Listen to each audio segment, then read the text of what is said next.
Alan Philliskirk is a great old friend of mine. We've fished together many times over the years, and I try to make a trip to Weipa in the far north of Cape York where he lives at least once a year. Another one, Pete. Now? Another blue bastard. This is good fun. I enjoy this. Your idea of a good day off? Absolutely. What else would you do? Watch telly? Do the bookwork. No, we can wait till tomorrow. Or the next day.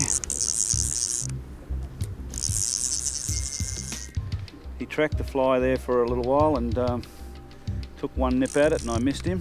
The second time I managed to catch him, or I managed to hook him, and I'm still playing him now. Quite a dogged fish. Very good target for anybody that wants to sight fish on the flats. They're excellent. They tail and they dig their crustaceans and stuff out of the mud. And if you can present it properly, and sometimes they're quite fussy as well. They don't always eat the fly. Thank you. There you go, mate. I'll get some pics of that, if you don't mind. No, not at all. Give me the big cheesy guide's day off grin. Okay. Roll its back towards me a little.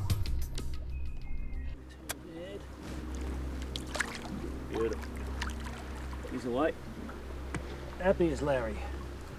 We've got an incoming tide and there's a whole school of sweetlip feeding in this bay here, and you can see they're feeding in water so shallow, they're tailing, they're standing on their heads grubbing around in the bottom and their tails are flapping in the breeze.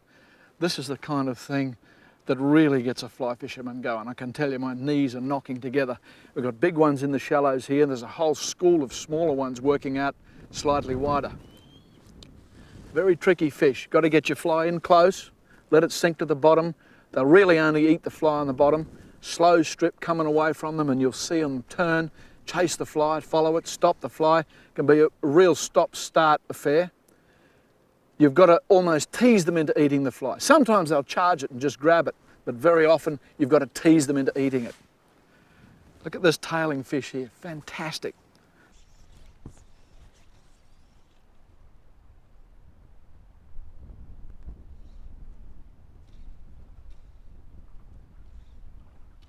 Two of them.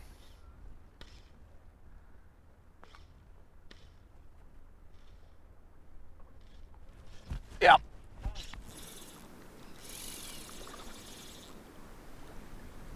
He just spooked my fish. I'm sorry, mate. I was trying to come this way to keep it clear. There's a heap more of them down here. Yeah, you're right, mate. No problem. Because the moment the fly was in the right spot and it just accelerated towards it, and you just, you know, you get that feeling. Yeah. You know, just know it's going to eat. Yeah, it's a very fine line getting it in the right spot. You know, if you're too far away, they turn and they go the other way. When they come off their tail, they either turn left or turn right. That's right. It's just guessing the direction that they're actually going to come when they come off their tail. And sometimes you land it close to them and they eat it. Sometimes you land it close and they spook. Yeah. You know, they're very, very finicky fish. They're wonderfully challenging, Al. I reckon anytime you've got tailing fish and you can see them and cast to them and you can see them react to the fly, I mean, you know, I don't care what the species is. You gonna land that for me, Al? Thanks, mate. That's a good fish. Love that squimp fly.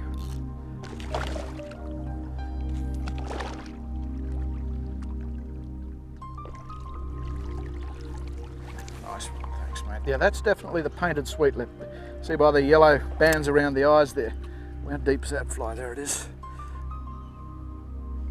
They have got pretty strong jaws too, I imagine. I don't think it's a fish I'd go getting a thumb grip on. Like that. They're rubbery lips, but they've got big teeth inside there. They have got big teeth inside there. You wouldn't. There we go. They got me fair and square. Thanks, mate. Yeah. These are a very common fish in many of our tropical regions and are well worth searching out. Now, is there any more feeding? Quite a few down this way a little bit. Okay. Tails still down that way. What a great little corner this is.